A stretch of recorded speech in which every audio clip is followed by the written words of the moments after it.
Panawagan sa mga dating barangay officials, kung nagbabalak pa kayo magtakbo uli, wag na. Please lang. Pahinga muna kayo. Masyado na kayong busy. Busy na kayo sa pagpapaganda ng mga sarili nyong bahay, pero yung barangay natin, napabayaan nyo na. Wag na muna. Pahinga na. Give chance to others, ha? Nakailang termino na kayo? Ilang years na kinunungkulan bilang barangay officials, pero nahalata ko, kahit papintura ng barangay, hindi nyo man lang nagawa. Ano yan? Parang questionable na yan. Kung lalapitan kayo ng isang tao para maghingi ng tulong, kung kani-kanino nyo itutulak yung tao, natandaan mo pa dati? Yung mga pangako mo? Aba, lahat ng mga salita mo, perfect ha, para manalo. Pero nung nasa pwesto ka na, nga, parang huyo na kami. Ano yan? Nakalimutan mo na?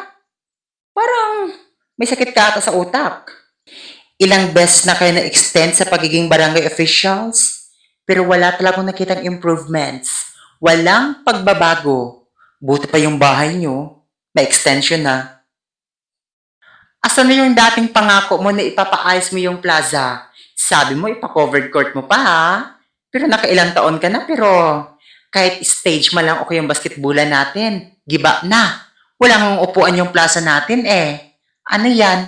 May bala ka pang ayusin yon? Ay, balita ko na sa dating officials pa yan. Hindi mo proyekto yan. Ano yan? Saan mo dinadala yung budget? Nung nanalo na kayo, at pagdating sa bigayan ng ayuda, pinipili nyo lang yung bibigyan nyo. Mas priority nyo mga ka-close nyo, kaalyado nyo, kapamilya nyo, at kung sino ang malapit sa inyo. Pero yung mga mahihirap na nangangailangan, deadma. Kawawa naman sila, di ba? Hindi ganyan yung pangako mo dati. Sabi mo lahat makakatanggap, pero ngayon baliktad na ata. Don't me, don't us. Teka lang, saan ba napunta yung budget ng barangay? Tinago mo?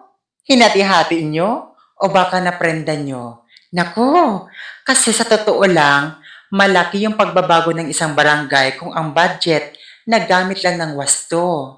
Saan ba nagpunta? Baka kasabot mo si treasurer ha? Careful! Tapos ngayon, nabalitaan mo na matutuloy yung eleksyon? Parang nabuhayan ka ng loob ah. Balik ka na ulit sa pangiti-ngiti. Pa-smile-smile ka na. Bunggahan. Alam ko na yung mga ganyang galawan. Kiss na sa amin yan. Kilala na kita. Kilala ka na namin. At alam mo yung plano namin? Hindi ka na namin iboto. Ekes, matik na.